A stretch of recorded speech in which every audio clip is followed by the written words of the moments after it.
Hello guys, कैसे हो आप सब? स्वागत है आपसे फिर से और एक नई वीडियो के साथ। और गाइस आज की इस वीडियो में बात करने वाले हैं हम लोग फ्री फायर कंट्रोल सेटिंग के ऊपर, जो कि हमारा OB41 अपडेट के बाद जैसे ही हम लोग गेम को ओपन किए उसके बाद जब भी एनिमी को मारते हैं तो उसका डैमेज एकदम से ही बदल गया है। यानी कि जब भी हम लोग हेड मारते हैं तो हमारा येलो डैमेज आता है, जो कि हमें बिल्कुल पसंद नहीं है। तो इसके ऊपर भी बात करने वाले हैं और उसी के साथ में यहाँ पर कौन सा सेटिंग आपको ऑन रखना चाहिए, कौन सा सेटिंग आपको ऑफ रखना चाहिए, उसी के साथ में आप ऑन करोगे तो आपका क्या होगा और ऑफ करोगे तो आपका क्या होगा, सब कुछ आपको एकदम डिटेल्स में इजी तरीके से बताने वाला हूँ। तो इसीलिए आज की ये वीडियो आपके लिए बहुत ही ज्यादा पसंद आने वाला है। तो इसीलिए इस वीडियो को शुरू से तक जरूर से देख लेना, मिस मत करना। चलिए वीडियो को स्टार्ट करते हैं। चलिए शुरू करते हैं। ओके, तो सबसे पहले हम लोग कंट्रोल सेटिंग पे जाने के लिए यहाँ पर हमें सेटिंग का ऑप्शन देखने को मिलता है। यहीं पर क्लिक करते तो कुछ इस टाइप का ओपन होता है। उसके बाद हमें कंट्रोल्स पर क्लिक करना है तो कुछ इस टाइप का हमारा कंट्रोल सेटिंग खुलकर ओपन होता है। यहाँ पर ओपन होने के बाद हमें एक ऑप्शन मिलता है शूटिंग का, जिसमें हमें 3 सेटिंग देखने को मिलता है। सबसे पहला है एम प्रेजिशन, जिसमें हमें 3 ऑप्शन मिलता है। पहला डिफॉल्ट, उसके बाद प्रीसाइज ऑन स्कोप और फुल कंट्रोल। तो इसमें आपको हमेशा ही डिफॉल्ट करके रखना है, क्योंकि आपका फुल कंट्रोल अगर हो जाएगा तो कभी भी आपका ऑटो एम एनिमी को मारोगे तो नहीं चिपकेगा। और उसी के साथ में यहाँ पर प्रीसाइज ऑन स्कोप अगर गलती से भी हो जाता है तो आप किसी भी एनिमी को जब जूम करोगे एनिमी पर तो वो ऑटो एम आपका कभी भी नहीं चिपकेगा, नहीं लगेगा। तो इसीलिए ये दोनों अगर गलती से भी कोई सेटिंग हो जाता है आपसे तो आपका ऑटो एम नहीं चिपकता है, वही प्रॉब्लम होता है। अगर वो प्रॉब्लम होगा तो हमेशा यहाँ पर आकर चेक कर लेना और यहाँ पर हमेशा डिफॉल्ट ही इस सेटिंग को रखना। और इसके बाद हमें देखने को मिलता है लेफ्ट फायर बटन। इसमें हमें 2 ऑप्शन मिलता है, ऑलवेज और शो व्हेन स्कोप्ड का। तो यहाँ पर आप अगर शो व्हेन स्कोप्ड करके इसको रखोगे, उसके बाद आप अगर गेम में जाओगे तो यहाँ पर आपको एक फायर बटन देखने को मिलेगा। और उसी के साथ में आप किसी भी गन से जूम करके फायर करोगे तो यहाँ पर आपको और एक फायर बटन देखने को मिल जाएगा। लेकिन जैसे ही आप गन को जूम आउट करोगे तो आपका एक ही फायर बटन रहेगा। और उसके बाद यहाँ पर आकर आप इस सेटिंग को ऑलवेज पर कर दोगे। उसके बाद अगर गेम में जाओगे तो यहाँ पर आपका परमानेंट दोनों साइड 2 फायर बटन रहेगा। तो यहाँ पर अगर आपको 2 फायर बटन का जरूरत है तो यहाँ पर हमेशा ऑलवेज इस सेटिंग को करके रखना। और इसके बाद हमें देखने को मिलता है होल्ड फायर टू स्कोप। ये सेटिंग हमारा स्नाइपर गन के लिए है। यहाँ पर आप इसको ऑन करके रखोगे। उसके बाद अगर गेम में जाओगे और कोई भी स्नाइपर गन यूज करोगे, यहाँ पर आप जैसे ही फायर करना होता है तो फायर बटन पर क्लिक करके यानी कि दबा कर रखोगे तो आपका ऑटोमेटिक स्कोप ऑन हो जाएगा और अपने से एम मिलाकर आराम से मार सकते हैं एनिमी को। और साथ ही अगर फायर करना नहीं चाहते हो तो यहाँ पर क्लिक करके आप कैंसिल भी कर सकते हो। और उसी के साथ में आप जब भी डायरेक्ट फायर करते हो तो आपका जूम होकर ही फायर होता है। और इसमें एक खासियत ये है कि आप जब भी फायर करके गन स्विच कर दोगे तो आपका ये AWM ऑटोमेटिक रिलोड हो जाएगा, यानी कि रिलोड रिक्वायरमेंट नहीं मांगेगा। लेकिन उसके बाद यहाँ पर आकर अगर इस सेटिंग को ऑफ कर दोगे, उसके बाद अगर स्नाइपर कोई भी गन चलाओगे तो आपका फायर पर क्लिक करते ही डायरेक्ट फायर होगा, यानी कि कोई भी जूम नहीं होगा। और उसी के साथ में आप फायर पर क्लिक करके रखोगे तो कोई भी होल्ड नहीं होगा, डायरेक्टली फायर हो जाएगा। और इसमें और भी एक प्रॉब्लम देखने को मिलता है, आप डायरेक्टली फायर करके गन को स्विच कर देते हो और उसके बाद फिर से गन को लोगे तो आपका फिर से रिलोड मांगेगा, यानी कि ऑटोमेटिक रिलोड नहीं होगा पहले के तरह। इसका मतलब इस सेटिंग को कभी भी अप करते हो तो आपका बहुत ही स्नाइपर गन चलाने में प्रॉब्लम हो सकती है। तो इसीलिए इस सेटिंग को हमेशा ऑन करके रखना। और इसके बाद हमें देखने को मिलता है असिस्टेंस का, जिसमें हमें लगभग बहुत सारे सेटिंग देखने को मिलता है। सबसे पहला सेटिंग है क्विक वेपन स्विच का। और इस सेटिंग को अगर यहाँ पर ऑन कर दोगे तो उसके बाद आपको गेम में एक ऑप्शन देखने को मिल जाएगा, ये वाला। और नॉर्मली हमें गन स्विच करना रहता है तो यहाँ पर भी क्लिक करके हम लोग गन स्विच कर लेते हैं। तो उसी टाइप का आपका ये ऑप्शन मिलता है, यहाँ पर भी आप क्लिक करोगे तो आपका गन स्विच हो जाएगा। और ये ऑप्शन आप जब स्नाइपर गन यूज करते हो तब आपका ज्यादा काम आता है, इससे आपका जल्दी स्नाइपर गन स्विच हो जाता है। और उसके बाद यहाँ पर आकर इसको अगर ऑफ कर देते हो तो आपको वो वेपन स्विच का ऑप्शन नहीं मिलेगा। तो मेरे हिसाब से कुछ ज्यादा ही आराम से स्नाइपर गन यूज करना चाहते हो तो इस ऑप्शन को ऑन कर लेना। और इसके बाद हमें सेटिंग देखने को मिलता है क्विक रिलोड का। और यहाँ पर आप अगर इसको ऑन कर दोगे उसके बाद अगर गेम में जाते हो तो इसका भी एक एक्स्ट्रा ऑप्शन देखने को आपको मिल जाएगा। तो इससे क्या होता है कि नॉर्मली हम लोग गन फायर करते हैं तो हमारा रिलोड गन को करना रहता है। तो फाइनली हम लोग यहाँ पर क्लिक करके गन पर टैप करके अपना रिलोड कर लेते हैं। तो यही ऑप्शन हमारा ये काम आने वाला है। आप अगर यहाँ पर भी क्लिक कर दोगे तो आपका गन ऑटोमेटिक रिलोड हो जाएगा। और उसके बाद यहाँ पर आकर इसको अगर ऑफ कर दोगे उसके बाद गेम में जाओगे तो आपका रिलोड का ऑप्शन नहीं मिलेगा। तो इसको एक हिसाब से ऑफ ही करके रखना। अगर आपको एक्स्ट्रा रिलोड का ऑप्शन चाहिए तो इसको ऑन कर लेना। और इसके बाद हमें देखने को मिलता है रिलोड प्रोग्रेस ऑन क्रॉसहेयर, और इसको आप अगर ऑन कर देते हो उसके बाद गेम में जाओगे जाओगे तो यहाँ पर देखो, जब भी आप कोई भी गन फायर करके जब रिलोड करोगे तो आपका जो डॉट होता है वहाँ पर आपको एक रिलोड टाइप का कुछ दिखाई देगा, कुछ इस टाइप का क्रॉसहायर, जो कि आप देख सकते हो। तो यही ऑप्शन आपको दिखाई देता है और उसके बाद यहाँ पर आकर इसको अगर ऑफ कर दोगे और उसके बाद गेम में आकर यहाँ पर रिलोड करोगे तो आपको वो ऑप्शन नहीं दिखाई देगा। तो इसको एक हिसाब से ऑफ ही करके आपको रखना है। और इसके बाद हमें देखने को मिलता है फ्री लुक का ऑप्शन। यहाँ पर इसको ऑफ करके रखोगे तो आपको कुछ भी फीचर देखने को नहीं मिलेगा, लेकिन इसको जैसे ही ऑन करते हो तो यहाँ पर आपको और 3 एक्स्ट्रा सेटिंग देखने को मिल जाएगा, जिसमें सबसे पहला है पैराशूट का ऑप्शन। और इसको अगर ऑन कर दोगे उसके बाद अगर गेम में जाते हो बीआर या फिर कोई भी बड़ा गेम मोड में और उसके बाद प्लेन से जैसे उतरते हो तो यहाँ पर देखो आपको एक फ्री लुक का ऑप्शन देखने को मिल जाएगा। यहाँ पर क्लिक करके आप इधर उधर ऊपर नीचे चारों तरफ देख सकते हो। लेकिन वही अगर इस सेटिंग को आकर यहाँ पर ऑफ कर दोगे उसके बाद आप प्लेन से उतरते हो तो आपको वो फ्री लुक का फीचर नहीं मिलेगा। यहाँ पर देखो वो गायब हो जाएगा। तो इसीलिए आप अगर रखना चाहते हो तो यहाँ पर इसको आपको ऑन करके रखना है। और इसके बाद हमें देखने को मिलता है स्प्रिंट का, और इसको आप अगर ऑन करके रखोगे उसके बाद अगर गेम में जाओगे तो यहाँ पर देखो आप जैसे ही रनिंग करोगे तो यहाँ पर आपका एक फ्री लुक का ऑप्शन मिलेगा और इसी पर क्लिक करके आप इधर उधर चारों तरफ दौड़ते समय भी देख सकते हो। लेकिन उसके बाद यहाँ पर आकर इसको ऑफ कर दोगे तो यहाँ पर देखो आपको दौड़ते समय फ्री लुक का ऑप्शन नहीं मिलेगा। तो इसीलिए ये भी मेरे हिसाब से आप ऑन कर लेना। और इसके बाद हमें देखने को मिलता है ड्राइव का ऑप्शन। और यहाँ पर अगर ड्राइव को ऑन कर दोगे उसके बाद अगर गेम में जाओगे तो इसमें जब भी आप कोई भी गाड़ी पर बैठोगे या फिर चलाओगे तो आपको फ्री लुक का ऑप्शन मिल जाएगा, जिस पर आप क्लिक करके ड्राइव करते समय भी इधर उधर चारों तरफ देख सकते हो। लेकिन वही अगर यहाँ पर आकर इसको ऑफ कर दोगे तो आपको गाड़ी चलाते समय वो ऑप्शन नहीं मिलेगा फ्री लुक का। तो अगर गाड़ी चलाते समय भी आप इधर उधर देखना चाहते हो तो इसको हमेशा ऑन करके रख लेना। और इसके बाद हमें देखने को मिलता है ऑटो स्विच गन का ऑप्शन। और इस ऑप्शन का आप अगर यहाँ पर ऑन कर दोगे उसके बाद अगर गेम में जाओगे तो यहाँ पर देखो जब भी आप कोई भी गन फायर करते हो और फायर करते करते जब भी आपका गन का एमो जब खत्म हो जाता है तो उसके बाद आप फायर पर क्लिक करोगे तो आपका फायर ना होकर डायरेक्ट आपका गन स्विच हो जाएगा, यानी कि दूसरा गन हाथ में आ जाएगा। तो यही काम करता है, जब भी आपका फायर करते करते गन एकदम से खाली हो जाता है तो फायर पर क्लिक करते हो तो आपका दूसरा गन हाथ में आ जाएगा। लेकिन वही अगर यहाँ पर आकर इस सेटिंग को ऑफ कर दोगे उसके बाद अगर गेम में जाओगे और तब आपका गन खाली हो जाएगा तो यहाँ पर कितना भी फायर बटन पर आप click click click click click करोगे, कितना भी कर लो, लेकिन आपका दूसरा गन हाथ में नहीं आएगा। तो इस सेटिंग को मेरे हिसाब से आपको ऑन कर लेना है, क्योंकि जब भी आप फायर करते हो और एकदम से आपका एमो खत्म हो जाएगा तो ऑटोमेटिक दूसरा गन हाथ में आ जाएगा, तो उससे भी आप मार सकते हो। और इसके बाद हमें देखने को मिलता है बीआर स्कोरबोर्ड सेटिंग। और इसको जैसे ऑन करते हो तो आपको और एक ऑप्शन नीचे देखने को मिल जाता है बीआर स्कोरबोर्ड एक्सेस टाइप। और इस सेटिंग को अगर यहाँ पर होल्ड पर करके रखोगे तो जब भी आप बीआर में स्क्वाड या फिर डुओ गेम मोड खेलते हो तो उसमें आप अगर यहाँ पर अपने टीममेट का नाम पर होल्ड करके रखोगे, यानी कि दबा कर रखोगे, तो कुछ इस टाइप का आपका एक ऑप्शन खुल जाएगा। इसमें आपका टीममेट कौन सा गन ले रखा है, कौन सा बेस्ट है, वो सब कुछ आप अपने टीममेट के बारे में यहाँ से देख सकते हो। और उसी के साथ में आप यहाँ पर आकर इसको टेप पर क्लिक करके रख दोगे तो उसके बाद अगर डुओ या फिर स्क्वाड गेम मोड में आओगे तो आपका अपने टीममेट के नाम पर आप जैसे ही टच कर देते हो तो आपका तुरंत ही ये ऑप्शन खुलकर ओपन हो जाएगा और यहाँ पर क्या है आपका टीममेट के पास सब कुछ आप देख पाओगे। और उसी के साथ में आपका टीममेट कौन सा स्किल यूज कर रहा है, कौन कौन सा, वो देखने के लिए यहाँ पे एक ऑप्शन मिलता है। यहाँ पर आप जैसे क्लिक करोगे तो कुछ इस टाइप का आपका अपने टीममेट का सारा स्किल खुलकर ओपन हो जाएगा, कौन सा टीममेट कौन सा स्किल लेकर खेल रहा है सब कुछ आप देख पाओगे। लेकिन उसी के साथ में आप यहाँ पर आकर बीआर स्कोरबोर्ड को अगर ऑफ कर दोगे तो उसके बाद अगर डुओ या फिर स्क्वाड गेम में अपना टीममेट के नाम पर क्लिक करोगे तो आपका कोई भी ऑप्शन नहीं आएगा, यानी कि आपका टीममेट का कौन सा स्किल या फिर कौन सा गन और वेस्ट यूज कर रहा है वो सब कुछ आप नहीं देख पाओगे। तो इसीलिए अगर आप देखना चाहते हो तो यहाँ पर आपको बीआर स्कोरबोर्ड को हमेशा ऑन करके रखना है। और इसके बाद हमें सेटिंग देखने को मिलता है आइटम फाइंडर का, जिसमें हमें 3 ऑप्शन मिलता है। सबसे पहला है ऑलवेज ऑन, और उसके बाद रिकमेंडेड टाइम, और उसके बाद ऑलवेज ऑफ। तो यहाँ पर आप अगर इसको ऑलवेज ऑन करके रखोगे और उसके बाद अगर बीआर गेम मोड खेलते हो तो उसमें क्या होगा कि आपका लूट अगर आसपास रहेगा 3 लेवल का बेस्ट या फिर 3 लेवल का बैग या फिर जो भी आपका रिक्वायरमेंट आइटम लगेगा आसपास रहेगा तो ऑटोमेटिक वो पिन हो जाएगा, जिससे आपको पहले ही पता चल जाता है और उसको जाकर आप लूट सकते हो। तो यही काम करता है हमारा ऑलवेज ऑन। और उसके बाद यहाँ पर आप अगर रिकमेंडेड टाइम कर दोगे उसके बाद अगर गेम में जाकर लूट करते हो तब भी आपके आसपास कोई भी आइटम रहेगा, अच्छा आइटम, वो आपका कुछ टाइम के लिए पिन हो जाएगा, जिसको आप देखकर जाकर लूट सकते हो। हो, ले सकते हो, लेकिन उसी के साथ में आप यहाँ पर आकर ऑलवेज ऑफ कर दोगे और उसके बाद अगर गेम में खेलते हो तो आपका कोई भी ऑटोमेटिक आसपास के आइटम वगैरह कुछ भी आपका पिन नहीं होगा। तो इसीलिए मेरे हिसाब से आपको यहाँ पर आइटम फाइंडर को हमेशा रिकमेंडेड टाइम पर करके रखना है या फिर ऑलवेज ऑन करके रख लेना। और इसके बाद हमें देखने को मिलता है थ्रू वेल्स का ऑप्शन, जिसमें हमें 3 सेटिंग देखने को मिलता है। सबसे पहला है ग्रेनेड स्लॉट, और इसमें अगर आप डबल स्लॉट करके रखते हो उसके बाद बीयर गेम मोड में जाओगे तो यहाँ पर देखो ग्लोबल का ऑप्शन आपको एक्स्ट्रा देखने को मिल जाएगा और ग्रेनेड का स्लॉट एक्स्ट्रा देखने को मिल जाएगा। और उसी के साथ में आप क्लास स्क्वाड भी गेम खेलते हो तो यहाँ पर आपको बम का स्लॉट एक्स्ट्रा देखने को मिल जाएगा और ग्लोबल का स्लॉट एक्स्ट्रा देखने को मिलता है। लेकिन वही अगर इस सेटिंग को आकर यहाँ पर सिंगल स्लॉट पर कर दोगे उसके बाद अगर बीयर गेम मोड में जाते हो तो यहाँ पर देखो ग्लोबल का ऑप्शन यहीं पर देखने को मिलता है एक्स्ट्रा, और उसी के साथ में बम में भी ग्लोबल आपका ऐड हो जाएगा, यानी कि इसमें भी आपको ग्लोबल देखने को मिल जाएगा। और मेन प्रॉब्लम तो आपको CS में होता है। यहाँ पर देखो जब भी आप CS में गेम खेलते हो तो हमारा जो स्लॉट 2 था तो वहाँ पर CS में आपका एक ही स्लॉट देखने को मिल जाएगा। यहाँ पर देखो एक स्लॉट ऑटोमेटिक आपका हट जाएगा, तो यही हमें CS में मेन प्रॉब्लम देखने को मिलता है। आपका एक ही स्लॉट में बम और ग्लोबल देखने को मिल जाएगा, जो कि मेन ग्लोबल का स्लॉट था वो आपका गायब हो जाएगा ऑटोमेटिक CS गेम मोड में। तो इसीलिए आपको यहाँ पर आकर हमेशा डबल स्लॉट करके रखना है। अगर गलती से भी सिंगल स्लॉट आपका हो जाता है तो क्लास स्क्वाड में आपका ग्लोबल का एक ऑप्शन हट जाएगा और उससे हमारा क्लास स्क्वाड में ग्लोबल फेंकने में बहुत ही ज्यादा प्रॉब्लम होता है। तो इसीलिए हमेशा आपको यहाँ पर डबल स्लॉट करके रखना है। और इसके बाद हमें देखने को मिलता है ग्लोबल स्मार्ट थ्रो, तो इसको आप अगर ऑन करके रखोगे उसके बाद अगर गेम में जाओगे तो यहाँ पर देखो आपको बहुत ही प्रॉब्लम लगेगा। जब भी आप ग्लोबल को टच करोगे हाथ में लोगे फेंकने के लिए तो ऑटोमेटिक आपका एक ग्लोबल गिर जाएगा। तो यही प्रॉब्लम आपको देखने को मिलता है। तो इसीलिए यहाँ पर आकर आपको ये ग्लोबल स्मार्ट थ्रो को ऑफ कर देना है, और जिसे ऑफ कर दोगे उसके बाद गेम में जाकर कितना भी ग्लोबल को हाथ में लेकर रखो कितना भी देर वो आपका ऑटोमेटिक नहीं गिरेगा। आप जब भी फायर बटन पर क्लिक करके फेंकोगे तभी आपका ग्लोबल गिरेगा। और इसके बाद हमें देखने को मिलता है परमानेंट ग्लोबल बटन, तो इस ऑप्शन को यहाँ पर ऑन कर दोगे उसके बाद अगर गेम में जाते हो तो यहाँ पर देखो आपके पास अगर ग्लोबल खत्म भी हो जाएगा तब भी आपका परमानेंटली यहाँ पर ग्लोबल का ऑप्शन रहेगा। और इसी के कारण से हमें क्लास स्क्वाड में ज्यादा प्रॉब्लम होता है। हमारे पास अगर ग्लोबल खत्म भी हो जाता है तब भी हमें इस ऑप्शन को देखकर लगता है हमारे पास ग्लोबल है, और एनिमी के सामने जाकर फेंकते हैं तो ग्लोबल नहीं लगता है, उस टाइम पर हम लोग मर जाते हैं। और उसी के साथ में यहाँ पर देखो इस ऑप्शन को अगर ऑफ कर दोगे उसके बाद अगर गेम में जाओगे तो यहाँ पर देखो आपके पास ग्लोबल रहेगा तो शो करेगा, जैसे ही फेंक दोगे आपके पास ग्लोबल खत्म हो जाएगा। तो यहाँ से ग्लोबल का भी ऑप्शन गायब हो जाएगा, नहीं दिखाई देगा। तो उससे हमें साफ साफ क्लियर रहता है कि हाँ हमारे पास ग्लोबल नहीं है, लगाकर कोई फायदा नहीं। तो इसीलिए यहाँ पर आकर इस ऑप्शन को हमेशा आप ऑफ करके रखना ताकि आपका ग्लोबल से कोई भी कंफ्यूजन नहीं हो। और उसके बाद हमें मूवमेंट देखने को मिलता है। इसके अंदर 3 सेटिंग है। सबसे पहला है ऑटो पैराशूट, और इसको अगर आप ऑन करके रखोगे तो इससे क्या होता है कि जब भी आप बीआर गेम मोड में प्लेन से जब उतरते हो तो यहाँ पर आपको एक एक्सेलेरेट का ऑप्शन देखने को मिलता है। ये ऑटोमेटिक क्लिक रहेगा, इससे आप जल्दी उतरोगे और जिधर साइड आपको जाना है उधर साइड जाता ही रहेगा। लेकिन वही अगर ऑटो पैराशूट को यहाँ पर आकर ऑफ कर दोगे तो इससे क्या होगा कि जब भी आप प्लेन से जंप करोगे तो यहाँ पर देखो एक्सेलेरेट का ऑप्शन क्लिक नहीं रहेगा। इससे आपका बहुत ही ज्यादा प्रॉब्लम होगा, आपका कैरेक्टर एकदम धीरे धीरे उतरेगा, उसी के साथ में एक ही जगह पर उतरेगा। तो उससे क्या होता है कि आपसे पहले ही एनिमी उतर जाएंगे और लूट करके आपको मार भी सकते हैं। तो इसीलिए हमेशा ऑटो पैराशूट को आपको ऑन करके रखना है। और इसके बाद हमें देखने को मिलता है रन मोड, और इसमें हमें 3 ऑप्शन मिलता है। सबसे पहले क्लासिक, उसके बाद ड्रैग और उसके बाद मिक्स। तो यहाँ पर आप अगर इसको मिक्स करके रखोगे तो इससे क्या होता है कि यहाँ पर देखो रन का ऑप्शन मिलता है। यहाँ पर क्लिक करके आप रन कर सकते हो, यानी कि कैरेक्टर को दोहरा सकते हो, और साथ ही आप जोयस्टिक के मदद से भी रन कर सकते हो। यहाँ पर जोयस्टिक को पकड़कर ऊपर की तरफ जैसे ड्रैग करोगे तो आपका ऑटोमेटिक कैरेक्टर रन करने लगेगा। लेकिन उसके बाद यहाँ पर आकर रन मोड को ड्रैग कर दोगे तो उसके बाद आप गेम में जाओगे तो यहाँ पर देखो आपका रन मोड एकदम से गायब हो जाएगा। तो आपका दौड़ने के लिए एक ही ऑप्शन मिलता है जोयस्टिक। आप जोयस्टिक को पकड़कर ऊपर की तरफ ड्रैग करोगे तब भी आप रनिंग कर सकते हो। तो ये तो सेटिंग मुझे भी एकदम बेकार सा लगा। लेकिन उसके बाद यहाँ पर आकर रन मोड को क्लासिक पर कर दोगे तो आपका एकदम सिंपल हो जाएगा, यानी कि यहाँ पर रन मोड आ जाएगा। रन मोड पर क्लिक करके आप रन कर सकते हो, और यहाँ पर आप जोयस्टिक को अगर ड्रैग करोगे तो आपका रन नहीं करेगा कैरेक्टर क्लासिक में। तो इसीलिए मेरे हिसाब से हमेशा आपको यहाँ पर रन मोड को क्लासिक करके रखना है ताकि रन से लेकर आपको कोई भी प्रॉब्लम ना हो। और इसके बाद हमें देखने को मिलता है व्हीकल कंट्रोल सेटिंग, और इसको आप अगर यहाँ पर 1 हैंडेड कर दोगे तो इससे क्या होगा कि जब भी आप गेम में जाओगे जाओगे और कोई भी गाड़ी चलाओगे तो यहाँ पर देखो आपका सिर्फ जॉयस्टिक का ऑप्शन मिलेगा। इसी की मदद से आपको गाड़ी को कंट्रोल करना है। आपको पिकअप लेना है तो इसी से लेना है, ब्रेक मारना है इसी से, सब कुछ इसी से आपको कंट्रोल करना पड़ेगा। और अभी मैं जॉयस्टिक से चला रहा हूँ तो ऐसा लग रहा है कि मेरा कैरेक्टर पौवा चढ़ाकर चला रहा है। और इसके बाद अगर आप यहाँ पर आकर व्हीकल कंट्रोल को 2 हैंडेड कर दोगे, उसके बाद अगर गेम में जाओगे तो यहाँ पर देखो आपको टोटल 4 ऑप्शन मिल जाएगा गाड़ी चलाने के लिए, जो कि आप अगर मोबाइल प्लेयर हो तो यही एक सही तरीका है। आप आराम से इससे चला पाओगे अपना कोई भी गाड़ी। तो इसीलिए हमेशा यहाँ पर व्हीकल कंट्रोल को 2 हैंडेड करके रखना है आपको। तो ये सब के बाद हमें नोटिफिकेशन देखने को मिलता है जिसमें हमें 2 सेटिंग मिलता है। सबसे पहला है इन गेम टिप, और इसको आप अगर यहाँ पर सिंप्लीफाइड करके रखोगे तो इससे क्या होता है कि जब भी आप गेम खेलते हो तो यहाँ पर देखो गेम में जब भी आपका जोन श्रिंक होता है तो उसका एक नोटिफिकेशन देखने को मिलता है। यहाँ पर देखो आपको कोने में एक साइड में छोटा सा दिखाई देगा। लेकिन वही आप अगर यहाँ पर आकर इन गेम टिप्स को डिफॉल्ट पर कर दोगे, उसके बाद अगर गेम में जाओगे तो यहाँ पर देखो जोन श्रिंकिंग का नोटिफिकेशन जो है यहाँ पर छोटे सा कोने में नहीं दिखाई देगा, यहाँ पर आपको थोड़ा बड़ा सा दिखाई देगा। तो यही काम करता है हमारा इन गेम टिप्स, जो कि मेरे हिसाब से इसको आप डिफॉल्ट पे ही करके रख लेना। और इसके बाद हमें देखने को मिलता है एलिमिनेशन नोटिफिकेशन, और इसको आप अगर यहाँ पर सिंप्लीफाइड करके रखते हो तो इससे क्या होता है कि जब भी आप गेम में कोई भी एनिमी को मारते हो तो उसका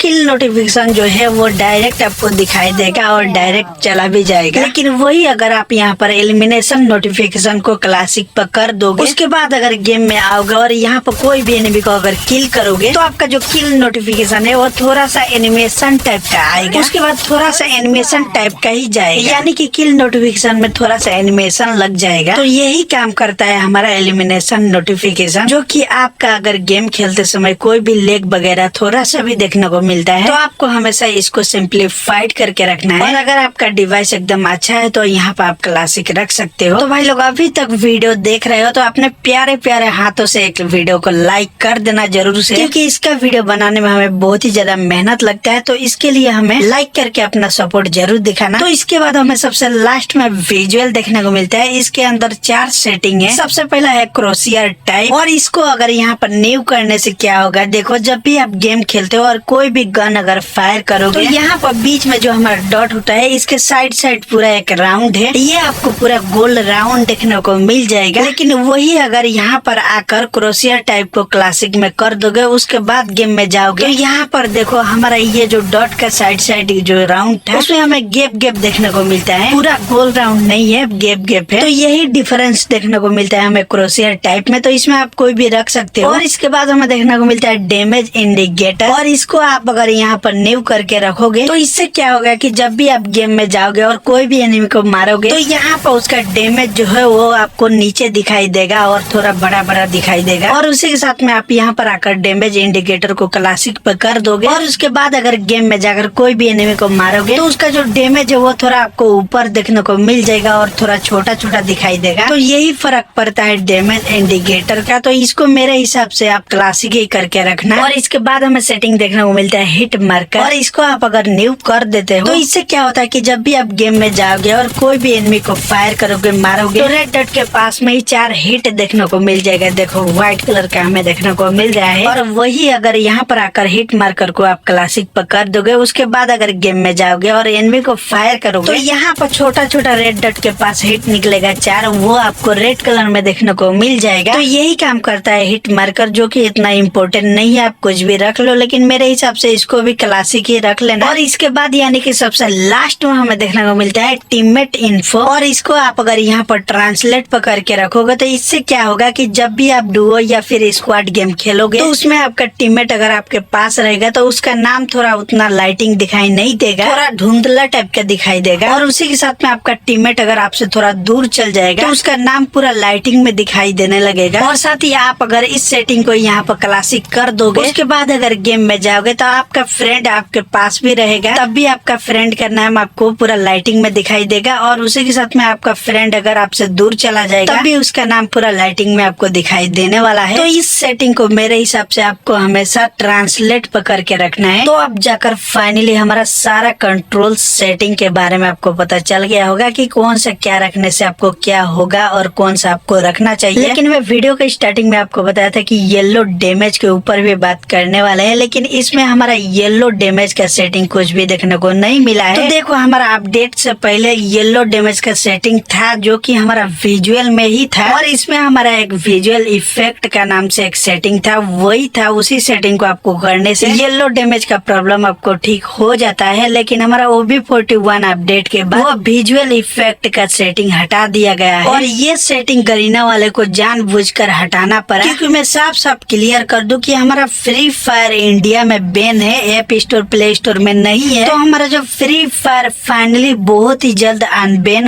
होने वाला है, और इसको अनबैन कराने के लिए कुछ रूल्स और रेगुलेशन होते हैं, और उसी रूल्स में आता है एक ब्लड का नो ब्लड पॉलिसी, और वही रूल्स का पालन करते हुए गरीना वाले ने रेड ब्लड को हटाकर हल्दी छाप दिया है, यानी कि येलो कलर बना दिया है। तो यार मेन खुशी तो मुझे हो रहा है कि फ्री फायर अनबैन होने वाला है, तो इसीलिए मुझे कोई भी दिक्कत नहीं लग रहा है येलो डैमेज से। लेकिन फिर भी आपका ये येलो डैमेज से बहुत ज्यादा दिक्कत हो रही है, तो आप VPN लगाकर इसको ठीक कर सकते हो। तो इसीलिए आप अगर VPN लगाना ही चाहते हो तो उसका एक वीडियो का लिंक मैंने कमेंट सेक्शन में पिन कर दिया है, जाकर आप देख लो और अपना रेड डैमेज आन लो। तो बस यही तक रखते हैं इस वीडियो को। आई होप कि आपको ये कंट्रोल सेटिंग के साथ साथ आपको येलो डैमेज प्रॉब्लम के ऊपर भी पूरा डिटेल्स में पता चल गया होगा। तो भाई अभी तक वीडियो को लाइक नहीं किया हो तो लाइक कर दो। अगर अभी तक लाइक नहीं किए हो ना तो मैं जान जाऊंगा कि कसम देने वालों को ही लाइक देते हो हमेशा। और हाँ, चैनल पर नहीं हो तो सब्सक्राइब करके बेल आइकन कॉल पर सेट कर लेना। तो गाइस मिलते हैं इसके नेक्स्ट वीडियो लेकर, तब तक के लिए जय हिंद,